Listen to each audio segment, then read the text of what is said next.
Hi friends, welcome back to Anuram's kitchen and beauty. Friends, ಇವತ್ತಿನ topic ಏನಂತಂದರೆ, ಇವಾಗ ಬೇಸಿಗೆ ರಜಾ ಬಂದಿದೆ ಅಲ್ವಾ. ಸೊ ಮಕ್ಕಳೆಲ್ಲ ಮನೇಲಿರ್ತಾರೆ. ಸೊ ಅವ್ರಿಗೆ ಇವಾಗ ಏನಾದ್ರು ಸ್ನ್ಯಾಕ್ಸ್ ಬೇಕು ಅಂತಂತಾರೆ. ಡೈಲಿ ಒಂದೊಂದು ಥರ ರೀತಿ ಸ್ನ್ಯಾಕ್ಸ್ ಬೇಕು ಅಂತಾರೆ. ಸೊ ಹೊರಗಡೆ ಹೋಗಿ ನಾವು ಜಂಕ್ ಫುಡ್ಸಿ, ಗೋಬಿ ಆಗಲಿ, ಪಾನಿಪುರಿ ಆಗಲಿ, ಆ ಥರ ಜಂಕ್ ಫುಡ್ ಕೊಟ್ಟರೆ ಮಕ್ಕಳ ಹೆಲ್ತ್ ಸ್ಪಾಯ್ಲ್ ಆಗುತ್ತೆ. ಸೊ ಅದರಿಂದ ಮನೇಲಿ ನಾವೇ ಆಗಲಿ ನ್ಯಾಚುರಲ್ ಆಗಿ, ಆರ್ಗ್ಯಾನಿಕ್ ಆಗಿ ತಯಾರಿ ಮಾಡಿ ಏನಾದ್ರು ಸ್ನ್ಯಾಕ್ಸ್ ಕೊಟ್ಟರೆ ಮಕ್ಕಳು ಇಷ್ಟಪಟ್ಟು ತಿಂತಾರೆ. ಅವ್ರಿಗೂ ಆರೋಗ್ಯ ಒಳ್ಳೆ ರೀತಿಯಾಗಿರುತ್ತೆ ಮತ್ತು ದೊಡ್ಡವ್ರಿಗೂ ಆರೋಗ್ಯ ಚೆನ್ನಾಗಿರುತ್ತೆ. ಸೊ ಬನ್ನಿ ಫ್ರೆಂಡ್ಸ್, ರೆಸಿಪಿ ಹೇಗೆ ಮಾಡೋದು ನೋಡೋಣ. ಫಸ್ಟು ನಾನು ಸ್ವಲ್ಪ ಇವಾಗ ಕಡಲೆ ಬೀಜನ ನಮಗೆ ಎಷ್ಟು ಮೆಷರ್ಮೆಂಟ್ ಬೇಕೋ ಅಷ್ಟು ಮೆಷರ್ಮೆಂಟ್ ನಾನು ತೊಗೊಂಡಿದ್ದೇವೆ.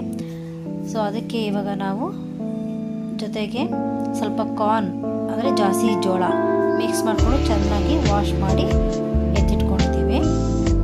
ಸೊ ಚೆನ್ನಾಗಿ ಒಂದು 2 ಸಲ ಕ್ಲೀನಾಗಿ ವಾಶ್ ಮಾಡಿದ ನಂತರ ಒಂದು ಪಾತ್ರೆಯಲ್ಲಿ ನೀರು ಹಾಕಿ ಕ್ಲೀನಾಗಿ ತೊಳೆದಿಟ್ಟಿರೋ ಜೋಳನ, ಕಡಲೆ ಬೀಜನ ಹಾಕಿ ಚೆನ್ನಾಗಿ ಈ ಥರ ಬೇಯಿಸಿಟ್ಕೋಬೇಕು. ಅಂದರೆ ಚೆನ್ನಾಗಿ ಬಾಯ್ಲ್ ಆಗಬೇಕು, ಚೆನ್ನಾಗಿ ಬೆಂದಿರಬೇಕು. ನೆಕ್ಸ್ಟು ಅದನ್ನೆಲ್ಲನೂ ಒಂದು ಪಾತ್ರೆಯಲ್ಲಿ ಹಾಕ್ಕೊಂಡು ಸ್ವಲ್ಪ ಸೌತೆಕಾಯಿ, ಸ್ವಲ್ಪ ಕ್ಯಾರೆಟು, ಅಂದರೆ ನಿಮಗೆ ಎಷ್ಟು ಬೇಕೋ ಅಷ್ಟು ಕ್ಯಾರೆಟು, ಸ್ವಲ್ಪ ಕಾಯಿ ತುರಿ ಹಾಕ್ಕೊಂಡಿದ್ದೀನಿ ನಾನು. ಸೊ ಇದನ್ನೆಲ್ಲ ಒಂದೊಂದಾಗಿ ಅದೇ ಪಾತ್ರೆಯಲ್ಲಿ ನೀಟಾಗಿ ಹಾಕ್ಕೋಬೇಕು. ಸೊ ಹಾಕ್ಕೊಂಡ್ಬಿಟ್ಟು, ಸೊ ಕ್ಯಾರೆಟ್ ಕೂಡ ಅಷ್ಟೇ ಫ್ರೆಂಡ್ಸ್, ಕೊಟ್ಟರೆ ಮಕ್ಕಳಿಗೆ ತುಂಬ ಕಣ್ಣಿಗೆ ತುಂಬ ಒಳ್ಳೆಯದು ಅಂತಂತಾರೆ. ಸೊ ಆ ಥರ ನಿಮಗೆ ಏನು ಒಳ್ಳೆಯದು ಅಂತ ಅನ್ಸುತ್ತೆ ಹೇಳ್ತೀವಿ, ಒಂದೊಂದು ಕೂಡ ನೀವು ಅದರಲ್ಲಿ ಆ್ಯಡಪ್ ಮಾಡ್ಕೋಬೋದು. ಸೊ ನೆಕ್ಸ್ಟು ಇದು ಹಾಕ್ಕೊಂಡಿದ್ದಾದಮೇಲೆ ಸ್ವಲ್ಪ ಚೆನ್ನಾಗಿ ಮಿಕ್ಸ್ ಮಾಡಿ, ನಾನು ಸ್ವಲ್ಪ ಹಂಗೆ ಈರುಳ್ಳಿ, ಸ್ವಲ್ಪ ಟೊಮೆಟೊ, ಸ್ವಲ್ಪ ಹಸಿರು ಮೆಣಸಿನ್ಕಾಯಿ, ಸೊ ಇದನ್ನು ಒಂದೊಂದಾಗಿ ಹಾಕ್ಕೊಂಡು ಚೆನ್ನಾಗಿ ಮಿಕ್ಸ್ ಮಾಡ್ಕೊಳ್ಳಿ. ನೀವು ಇದ್ರ ಜೊತೆಗೆ ಬೇಕಾದ್ರೆ ದಾಳಿಂಬೆ ಹಣ್ಣು ಕೂಡ ಹಾಕ್ಕೋಬೋದು.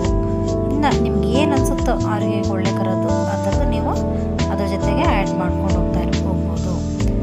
ಸೊ ನೆಕ್ಸ್ಟು ಸ್ವಲ್ಪ ಖಾರದ ಪುಡಿ, ಸ್ವಲ್ಪ ರುಚಿಗೆ ತಕ್ಕಷ್ಟು ಸಾಲ್ಟು, ಲಾಸ್ಟಿಗೆ ಸ್ವಲ್ಪ ಕೊತ್ತಂಬರಿ ಸೊಪ್ಪು, ಇದನ್ನೆಲ್ಲ ಹಾಕ್ಕೊಂಡು ಚೆನ್ನಾಗಿ ಮಿಶ್ರಣ ಮಾಡಿ ಫ್ರೆಂಡ್ಸ್.